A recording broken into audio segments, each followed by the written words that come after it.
علاقه د غریب سړي زامنو څه وخت مخکې زمونږ یو پښتون ورور په ورجینیا کې په پولیسو ډزې کړې وې او پولیس په جوابي کارروایي کې ورور وژلی دی. پښتو کې یو متل دی وایي د 2 منټو غیرتي د ټول عمر بې غیرته. نو د 2 منټو غیرت ته وکړو چلو کو د ورور نه 4 بچي پاتې شو او ښځه دې پاتې شوه، یتیمانان شو.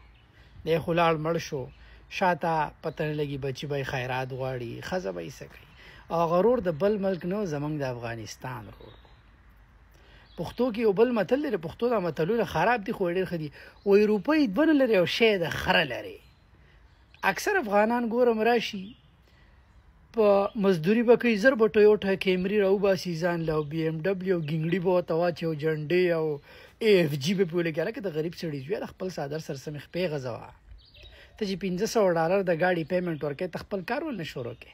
لاړ شې ځان له یو ګاډۍ واله وریجې خرڅوه، چرګان خرڅوه، الله به دې یو ورځ کامیاب کړي. ته د نور افغانانو نه شرمېږې څنګه خشته خشته کاروبارونه لري. خو دا اوسني کوم افغانان چې راځي دا بېلارې شوي. د حکومت نه خیراتونه مه غواړئ پلیز. زه دې ملک ته 22 کالو چې راغلی او الحمدلله د حکومت نه ما 1 روپۍ یوازې راغلم، مور او پلار هېڅوک هم نو په ویزټ ویزه راغلم. الحمدلله نن ټولو ته پته را وینا ته ضرورت نشته، ټولو دنیا شاهد انور پېژني. ما ته زه په داسې مقام یم چې چاته ویم نه چې زما شاهد انور نوم دی. هر سړی مې پېژني. ولې؟ خپل محنت کوئ، قوم مه شرموئ. دا اوس څومره غلطه خبر دی به چې یار یو پښتون په پولیس باندې ډزې کړې وي او داسې پښتون چې خپله غلطي نه وي د ده نه چې لایسنس اخیستی وي ته به ټیک غلط سړی و. زما نه ولې لایسنس نه اړي دلته وایي څوک راله جاب نه راکوي، غلط کار به دې کړی و ځکه دله جاب نه درکوي. زه هم پښتون یم، ته هم پښتون یې، زه ډېر افغانان پېژنم. دلته زما دا ګاونډي چې دی افغان دی، غټ ډیولپر دی، غټ غټ کورونه جوړوي.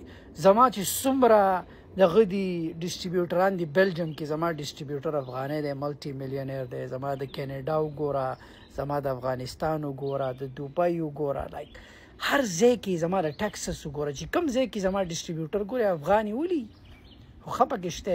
خو دا بد چې راغلي ملګري ملک وشرموئ. زما نه په پاکستان کار شته نه په افغانستان کار شته، قوم به نه شرموئ. زه قوم پرست سړی پښتون یم او پښتون په ملک سر نه ورکوي، په قوم ورکوي.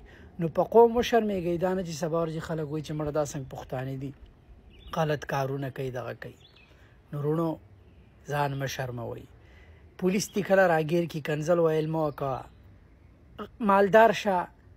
زه پولیسو په امریکا کې 10-15 پیرې پولو ورکړی، خو چې مې ګاډي ته وګوري، مال حال ته وګوري، ما ته یې ولې ویم سپیډ مې کوو. اکثر خو رښتیا ووایم، مسلمان یې دروغ مه وایه. ټیکټ یې راکړم دی او کرای کې زه مالدار سړی یم، ما ته $200 څه شی دی. زه به اوس پولیس سره څه خولې وهم. دغسې ته کوه چې پولیس یې راګیر کړي، ټیکټ دې واله په چپه خوله ځه. یو خول غلط کار کوم. خو اینیویز ځان مه شرموئ. د غریب سړي زامنو په اتفاق اوسئ او نور الله یو مل شه.